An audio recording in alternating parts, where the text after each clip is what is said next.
Queremos estender as boas-vindas a todos vocês. Como é bom estarmos na igreja. A igreja sempre é um local onde cada pessoa tem um encontro com Deus.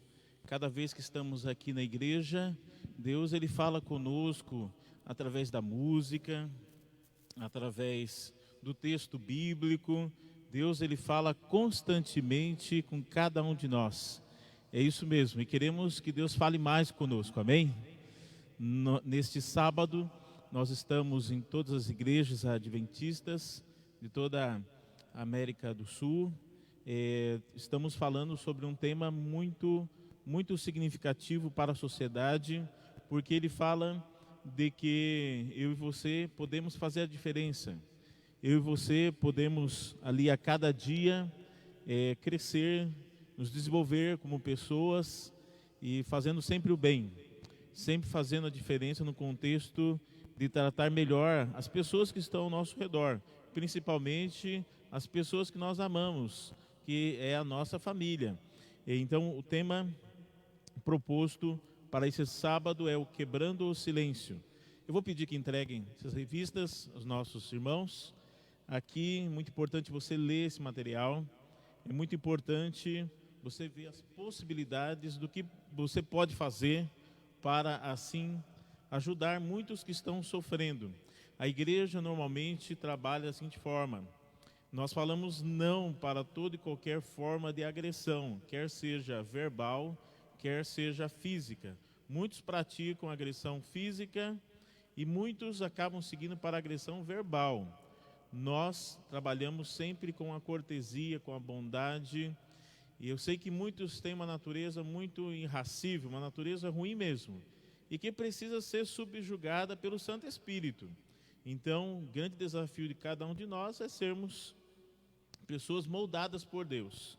Eu e você podemos ter em nosso lar, de fato, um lugar de refúgio, um local em que os corações estão mais acessíveis e sensíveis para que Deus venha falar, ou pode ser, de fato, um grande campo de batalha. Os nossos adolescentes, eu vou pedir que os professores dos adolescentes levem a revista, está ali no hall de recepção, pegue ali uma boa quantidade para entregar para os nossos adolescentes. Pode ficar para entregar esse sábado, entregar no outro sábado, até entregar tudo. Nós temos também um material aqui para as crianças. Eu vou pedir que as professoras das crianças possam levar também o tanto necessário para poder entregar para cada criança esse material. Para os adultos, estamos entregando para todos aqui na igreja. Então, o tema desta manhã fala deste foco. Um lar, nosso lar precisa ser um lugar de refúgio ou um campo de batalha? Você sabe que Deus ele quer que seja de fato um lugar de refúgio. Vamos ler alguns textos da Bíblia que fortalecem aqui o ideal de Deus para todos nós. Deus ele tem um plano de vida, um plano de salvação, um plano de redenção para todos nós. Então, antes de começar o trabalho de mudar o mundo, dê 3 voltas dentro da sua casa, diz um provérbio chinês. Vemos aqui, conta-se uma história de uma jovem japonesa que foi passar as festividades do Natal e do Ano Novo na casa de uma senhora cristã. E quando ela se deparou ali com a realidade que ela estava vendo, ela, dentro de uma gama de influências, religiosas, quando chegou naquela casa, viu ali que na casa não tinha nenhuma pegada de Deus, não tinha nenhuma influência, as pessoas não oravam, não tinha momentos de leitura da Bíblia. Então quer dizer, mas quando ia na igreja, ali tinha na igreja muitas coisas que relembravam a Deus. Mas o importante aqui é dizer que na nossa casa precisa ter de fato a influência de Deus. Precisamos ter a possibilidade, a capacidade de ajudar a próxima geração a ter um apego com as coisas de Deus, porque de fato nós teremos no futuro, se os pais não conseguirem essa difícil tarefa de passar a tocha para a próxima geração, nós teremos uma geração terrível. Teremos uma geração que vive não dependente de Deus, mas independente do Senhor. Em muitos lugares que disseram não para Deus, acabaram seguindo para a razão total e acabaram trazendo uma grande influência ruim para as sociedades que estão ali vindo, que estão diante de nós. A cada dia, mesmo em meio às lutas diárias de sobrevivência, precisamos ter essa predisposição de passar para a frente, de passar para o coração de cada criança, de cada membro da família, o desejo de ter mais apego às coisas espirituais. O lar é um mundo de dificuldades por fora e de amor por dentro. Lar é o lugar onde os pequenos são grandes e onde os grandes são pequenos. Lar é o lugar onde nosso estômago recebe 3 refeições diárias e o nosso coração recebe 1000 influências ali para o bem. Então, na sua casa, você tem transmitido ali as pegadas de Deus, ou você tem apenas vivido a vida de fé, a vida religiosa, apenas na igreja? A forma como você se revela em casa é o que vai ficar no coração das nossas crianças, né? É o que vai ficar no coração de cada membro da família, né? No mundo que vivemos, nós enfrentamos grandes desafios, constantes desafios. O lar está sendo bombardeado de todos os lados. Então, o desafio para todos nós é que você se mantenha de pé, que você se mantenha firme, que você a cada dia possa melhorar, que você a cada dia possa ver o que está errando, ver o que precisa crescer e assim avançar, tendo muita maturidade emocional e muita maturidade espiritual. Deus, Ele espera com que cada dia você crie raízes fortes na fé. E essas raízes fortes na fé vão nos auxiliar a enfrentarmos as dificuldades que já estão entre nós e as que virão. E muitas virão, né? A cada lar nós temos a alegria de a cada momento fortalecer os vínculos familiares, né? Deus o fez com um objetivo bem definido: gerar, acolher, nutrir, cuidar e formar homens e mulheres para a vida, dando uma palavra muito especial para a igreja e para tudo que fazemos. O lar, ele consegue, e a igreja também, consegue nos ajudar a formarmos uma identidade. Nós sabemos que o diabo, ele tenta afetar a nossa identidade como família, como cristãos, como pessoas, né? Então o foco do diabo é afetar a sua identidade, fazer com que você deixe de ser aquilo que Deus espera com que você seja, de fato. Você lembra o que aconteceu com Daniel? Daniel capítulo 1, verso 8, ali a Bíblia nos diz, se quiser acompanhar, Daniel capítulo 1, verso 8, ali nos diz: resolveu Daniel firmemente no seu coração não se contaminar com as finas iguarias do rei. Então pediu ao chefe dos eunucos que lhe permitisse não se contaminar. Então quer dizer, o objetivo maior de Nabucodonosor de ter tirado esses jovens de Jerusalém para a Babilônia era fazer uma grande lavagem cerebral. É isso que o diabo quer fazer. Ele quer fazer com que você perca o amor às pessoas, o amor a Deus, e pense só em si mesmo. Pense só nas tuas coisas. Mas avançar neste mundo só em ter e obter não traz felicidade para ninguém. O que traz felicidade é você avançar no ser, é avançar em colecionar sempre bons valores, colecionar bons valores para a sua vida. Que bons valores são esses, né? A integridade, a honestidade, a bondade, a cortesia, tudo aquilo que é bom, tudo aquilo que é favorável, tudo aquilo que pode nos ajudar a sermos melhores pessoas, é isto que nós queremos. Amém? Esse é o desejo de vocês também? Então tudo aquilo que é de bom, eu quero para mim também. E aquilo que é de ruim, o que eu faço? Que todos nós temos características ruins. Então aquilo que é ruim, o que nós temos que fazer é lutar e pela graça de Deus abandonar, erradicar tudo aquilo que é raiz do mal que tem na nossa mente, no nosso coração. E você sozinho você não consegue. A gente precisa de Deus. Outro texto também para nós apreciarmos, né? É o texto de Colossenses, capítulo 3, verso 14. Por favor, acompanhe aí na sua Bíblia. Então, em meio à vida que vivemos aqui neste mundo, a corrida dos ratos, a luta constante pela sobrevivência, nós temos ali uma demanda muito grande, uma demanda muito forte para a satisfação dos desejos que você quer obter, quer ter, mas a ênfase não é em ter, é em ser. A sua vida com Deus vai te ajudar a enfrentar as limitações deste mundo. Como consequência forte do mundo que vivemos, surge então um forte impacto nas emoções e no comportamento das pessoas.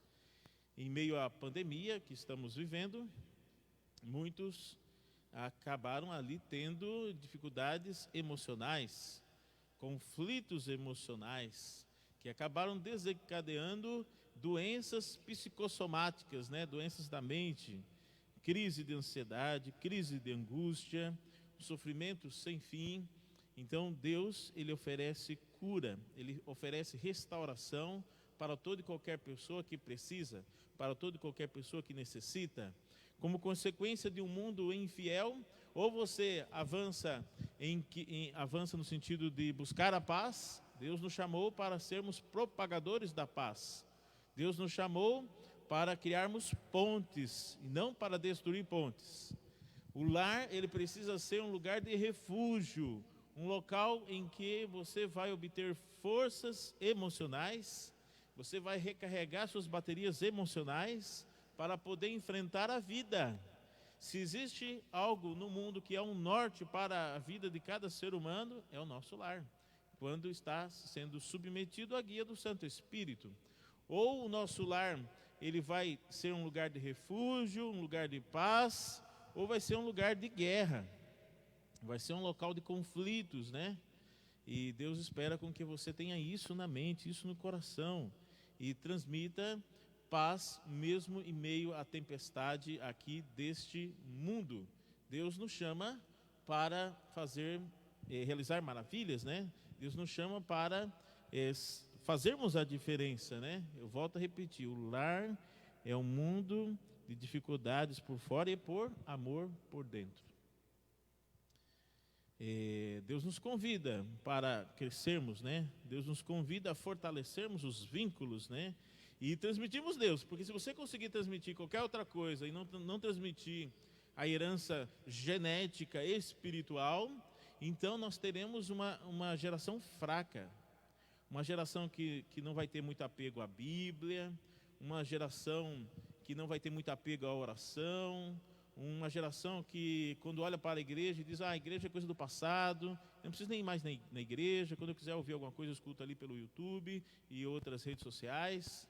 Então quer dizer, você não pode promover uma geração fraca, uma geração que em vez de ser temente a Deus, vai ser uma geração que, assim como acontecia ali no antigo Israel, cada um fazia o que queria, cada um fazia o que sentia, cada um fazia o que vinha na cabeça. Religião e fé não é fazer o que vem na cabeça, porque na nossa cabeça, na nossa mente, é um campo de batalha, de emoções, de sentimentos. E a nossa propensão maior é para ficar afastado de Deus e ficar longe. Nem todos têm vontade de vir à igreja, porque a natureza humana não acaba ali incitando ou te motivando a vir à igreja. A tendência natural do ser humano não é ler a Bíblia, não é orar. E quando fala de Deus, fala com medo, fala com receio. Por quê? Porque a pessoa não tem no coração guarida para as coisas espirituais. E tudo isso pode ser passado por viver a fé. Cada pai, cada mãe vivendo a fé. Agora, eu sei que tem o livre-arbítrio, cada um escolhe o que quer, Mas o livre-arbítrio Deus deu como um presente para os seres humanos, para poder fazer o certo, para poder fazer o correto, tendo Deus como aquele que é a ação motivadora para a vida.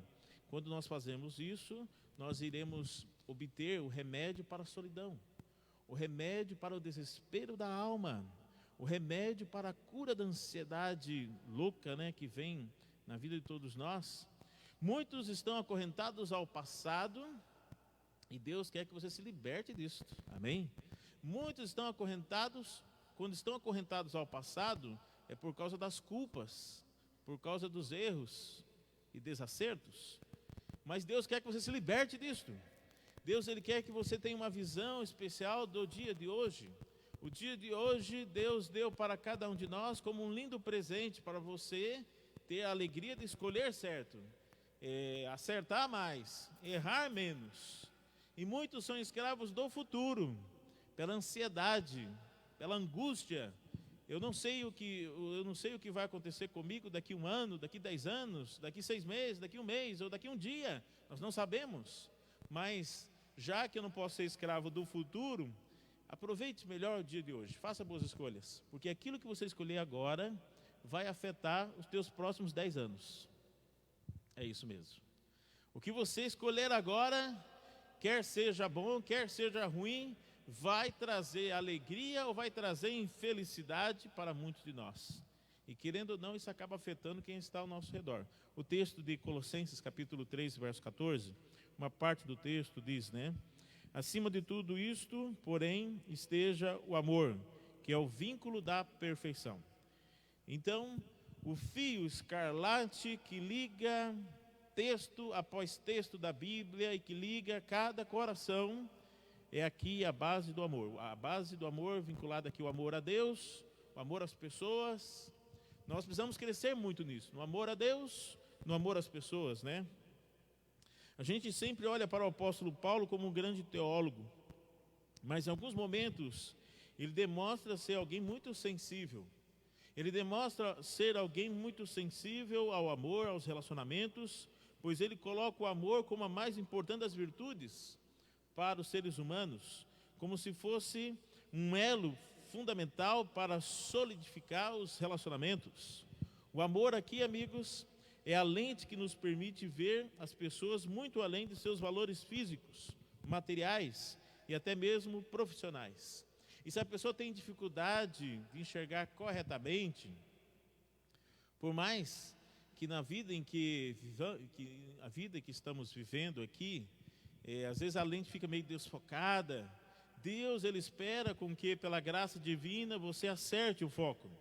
Deus, Ele olha para mim, para você, com uma lente 3D, uma lente significativa, porque Ele vê não aquilo que você é, nem aquilo que você foi, mas Ele vê aquilo que você pode ser nas mãos de Deus. Então a vida nas mãos de Deus vai ser mais agressivo ou menos agressivo? O que vocês acham? O que vocês acham? Bem menos, cada dia, né? E através daquilo que você fala, o tom de voz, você acaba desencadeando outras doenças emocionais, outras doenças psicossomáticas, né?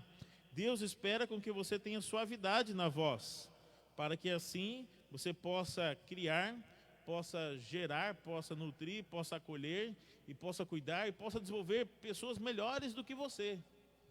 Então o futuro está diante de nós. A geração que está aí, diante de cada um, precisa ser uma geração melhor, não uma geração pior. E uma geração melhor começa tendo Deus. Deus aqui é o segredo do sucesso de todos nós. Se você tem uma grande decisão para tomar, se você tem dificuldades em tomar decisões, então saiba que em primeiro lugar você pende para Deus, para as coisas espirituais.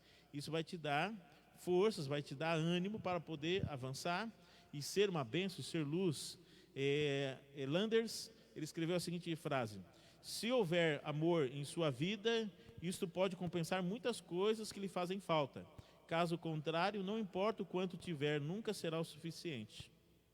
Paulo, com toda essa sensibilidade, ele escreve também o seguinte: acima de tudo isto, porém, esteja o amor. Quem ama, amigos, cuida e não maltrata. Muitos há, conforme diz o livro A Ciência do Bom Viver, página 155, ali diz o seguinte: muitos há que consideram a expressão de amor como uma fraqueza e mantêm uma reserva que repele aos outros. Este espírito detém a corrente de simpatia. Sendo reprimidos os generosos impulsos sociais, eles acabam mirrando e o coração torna-se de que jeito? O coração fica desolado, o coração fica frio. O amor não pode existir por muito tempo sem sumir, né? Sem exprimir. Não permitais que o coração do que se acham ligado convosco pereçam a míngua da bondade e da simpatia. Então o povo de Deus, ele pende para a bondade. O povo de Deus, ele pende para a simpatia. Nós não podemos esquecer de nossa saúde emocional. Se tem algo que poderíamos ajudar nossos filhos a ter em sua vida, é aprender a gerenciar as emoções, aprender a lidar com decisões ou com opiniões contrárias, aprender ali a lidar com a frustração. Aprender a gerenciar as emoções é o segredo do sucesso de muitos nossos jovens, nossos adolescentes, nossas crianças, né? O amor é uma planta que está se desenvolvendo e precisa ser cultivada, precisa ser nutrida. Relacionamentos felizes são formados por pessoas capazes de comunicar seus sentimentos, por palavras e ações, por atos, né? O amor nunca morre de morte súbita, mas vai morrendo devagar. E vai morrendo por quê? Por que vai seguindo para o assassinato, para janelas killer, né? Janelas assassinas, por causa do acúmulo das desatenções, por causa das grosserias, por causa da estupidez. Deus espera que tenhamos relacionamentos saudáveis, e aonde cada um busque o bem de todos, e todos busquem o bem de cada um, nós teremos uma sociedade melhor, uma sociedade conforme diz a base da educação, né? Uma sociedade transformadora, né? O pai representa o legislador divino em sua família, e ele é colaborador de Deus, promovendo os graciosos desígnios de Deus e estabelecendo em seus filhos elevados princípios. O pastor Amin Rodor, ele diz o seguinte, que eu e você fomos chamados para um projeto maior, para um projeto superior, bem mais do que aquilo que representamos aqui nessa terra. A mãe é a rainha do lar e os filhos são seus súditos. Deus governa a casa sabiamente na dignidade de uma maternidade. Amém? Sua influência no lar deve ser excelsa, sua palavra lei. Olha que bênção, né? Papel do pai, papel da mãe.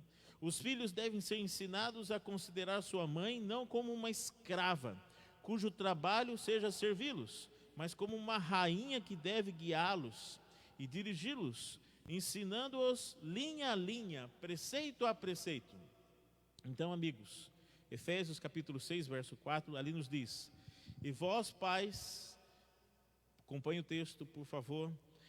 Efésios capítulo 6, verso 4, e vós, pais, não provoqueis vossos filhos a ira, mas criai-os na disciplina e na demonstração do Senhor.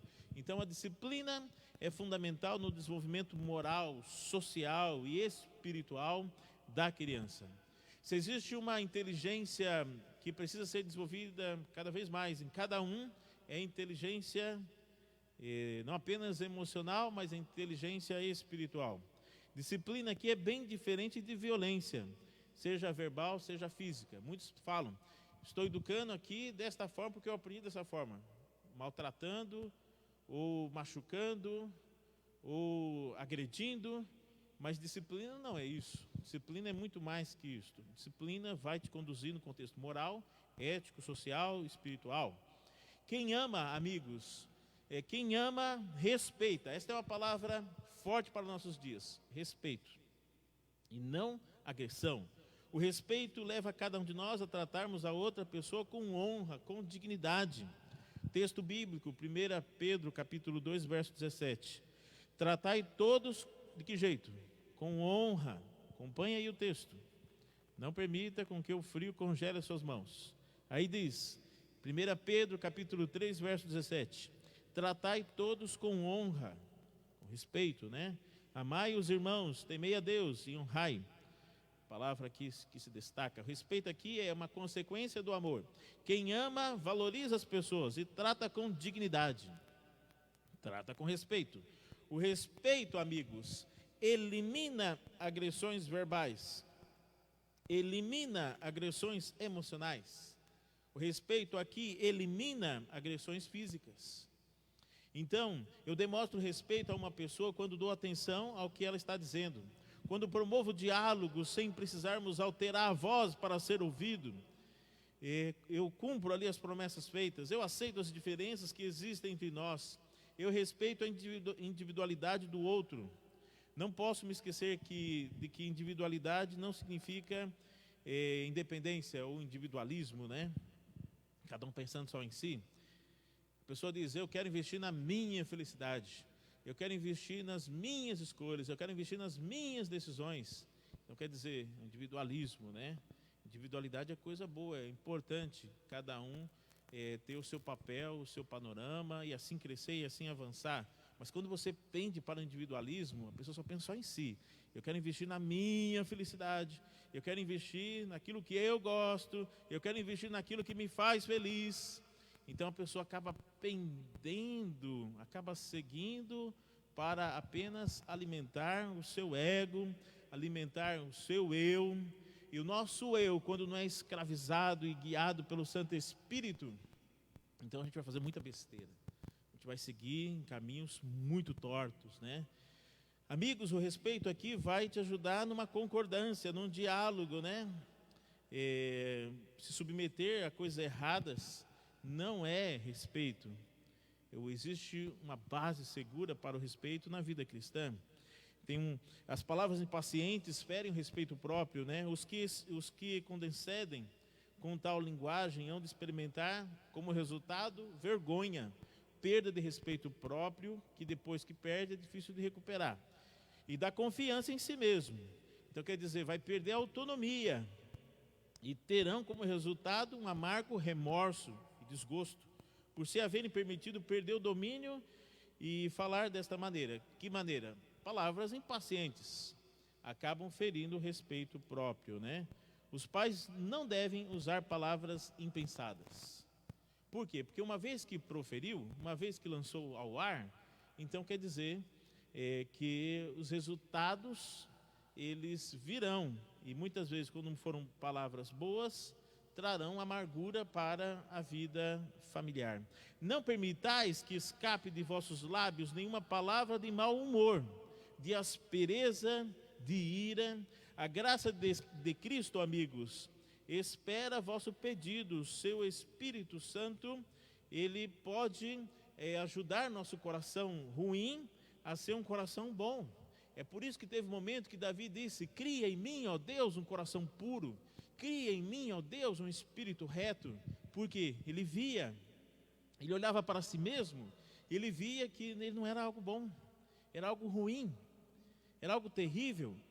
Quando ele diz, cria em mim, ó Deus, era, Senhor, faz de novo, muda a minha vida, muda as minhas escolhas, muda as minhas decisões, quero ser uma pessoa melhor, quero ser uma pessoa diferente, quero ser uma pessoa usada por Deus, sempre, não apenas um momento, mas sim, usado constantemente como instrumento do bem. Amigos, quem ama, perdoa, não pune. Colossenses capítulo 3, verso 13, ali diz, não fiquem irritados uns com os outros. Colossenses capítulo 3, verso 13, né? Não fiquem irritados uns com os outros, perdoem uns aos outros, caso alguém tenha alguma queixa contra outra pessoa, assim como o Senhor perdoou vocês, perdoem uns aos outros. A máxima desta manhã, né? Falar sobre perdão. A convivência sempre traz desgastes. E tem muita gente que diz, por que separou? Por que não vive mais junto? Por causa dos desgastes. É uma palavra muito falada nos nossos dias, né? Parece incrível, mas as pessoas que muitas vezes mais magoamos são aquelas que dizemos que amamos. Perdoar é uma escolha que precisamos fazer todos os dias, porque Deus nos perdoa todos os dias. Deus oferece a mão para segurar as nossas frágeis mãos todos os dias. Amigos, perdoar é uma escolha que precisamos fazer todos os dias, porque sempre vai haver decepções, sempre vai haver mal-entendidos, sempre vai surgir em alguma circunstância mágoas. Porém, a falta do perdão é algo terrível. Ele vai matando a mente, ele vai matando as emoções. A pessoa não consegue sobreviver, não consegue levantar a cabeça. É como se estivesse amarrado a um defunto. O defunto já está morto, a pessoa está vivo, mas com o passar do tempo acaba morrendo também. só porque está junto, só porque está ligado a um defunto, uma pessoa morta.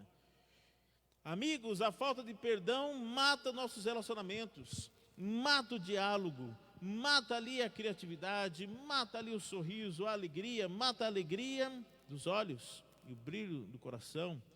Ainda acaba te impedindo de caminhar verdadeiramente com Deus. Duas pessoas incapazes de perdoar não podem suportar a vida juntos.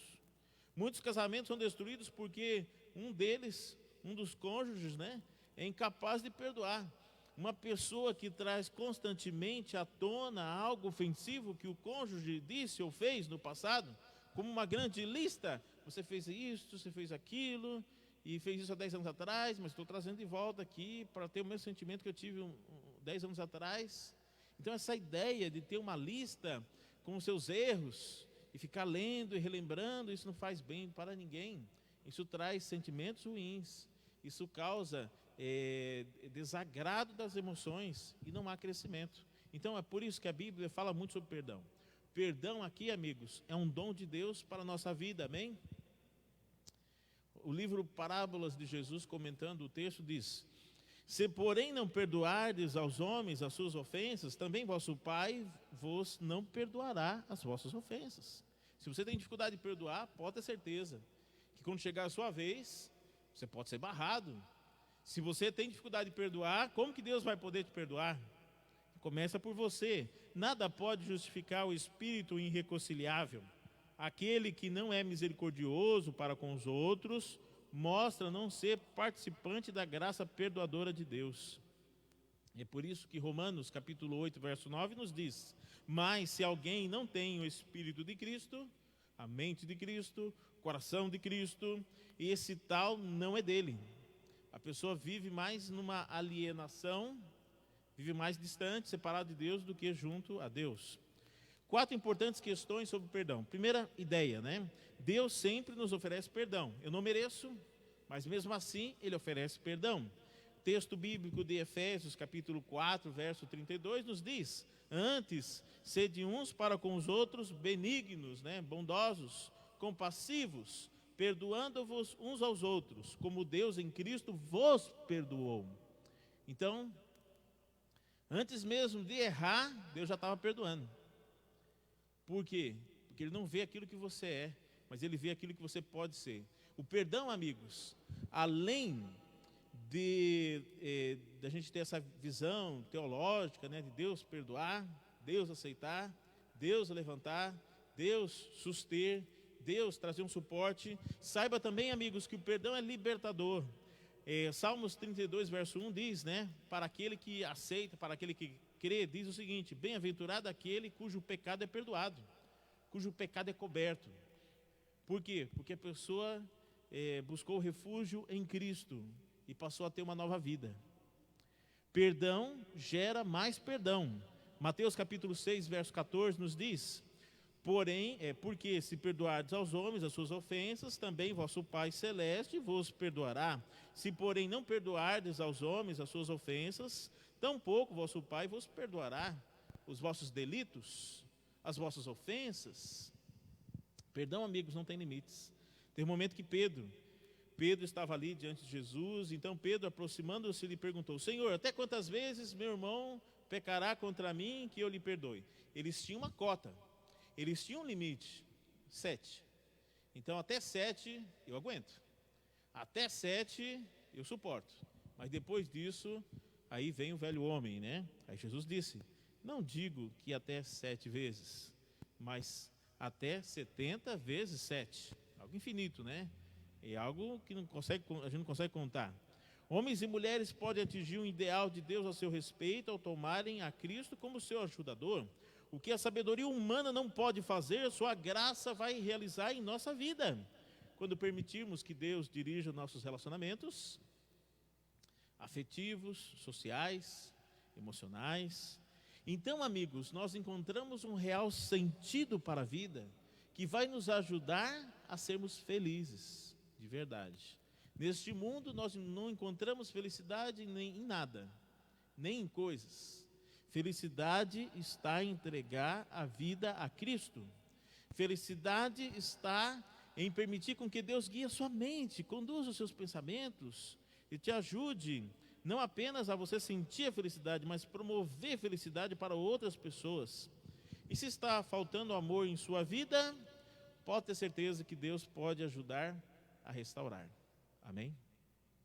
Esse é o convite de Cristo. Esse é o convite da graça de Deus que nos alcança e faz com que cada um se torne uma nova pessoa, uma nova criatura de verdade. Esse é o seu desejo? Se tornar uma nova pessoa? Uma pessoa que ame mais, ame muito a Deus e ame muito as pessoas que estão ao nosso redor. Então a gente tem esse sentimento: Senhor, eu quero ser útil, quero abençoar a vida das pessoas, eu não quero estragar, não quero ser uma pedra de tropeço, eu quero trazer vida, trazer esperança, trazer luz para as pessoas que estão ao meu redor. Este é o plano de Deus para o seu povo, para a sua igreja. Amém? Feche seus olhos, vamos orar. Querido Pai, temos aqui nesta manhã tua igreja, o teu povo. Sabemos que conforme vai passando o tempo, alguns sentimentos ruins vão tomando conta do nosso coração, mas queremos muito, Pai, de verdade, queremos ser instrumentos teus para trazermos paz para um mundo em guerra, para trazermos amor para um mundo que não tem mais amor, um mundo que só pensa em si, só pensa em estar acima dos outros. Queremos ter mais amor, queremos ser mais pacificadores, queremos, Senhor, transmitir o cristianismo através da nossa fala, através das nossas palavras, através das nossas ações. Vivemos em um mundo muito violento, quer seja verbal, quer seja físico, e pedimos muito que o Senhor nos ajude a termos, através da nossa família, esse equilíbrio necessário para formarmos uma geração de homens e mulheres que tenham respeito, que tenham ética e que possam ser usados por Ti como instrumentos do bem, instrumentos de salvação. Esse é o nosso desejo, nossa oração. Continue, Pai, nos abençoando agora nesse momento da Escola Sabatina. Queremos Te servir, queremos Te adorar, queremos fazer isso com todo o nosso coração, com toda a nossa intensidade. Em nome de Jesus, amém.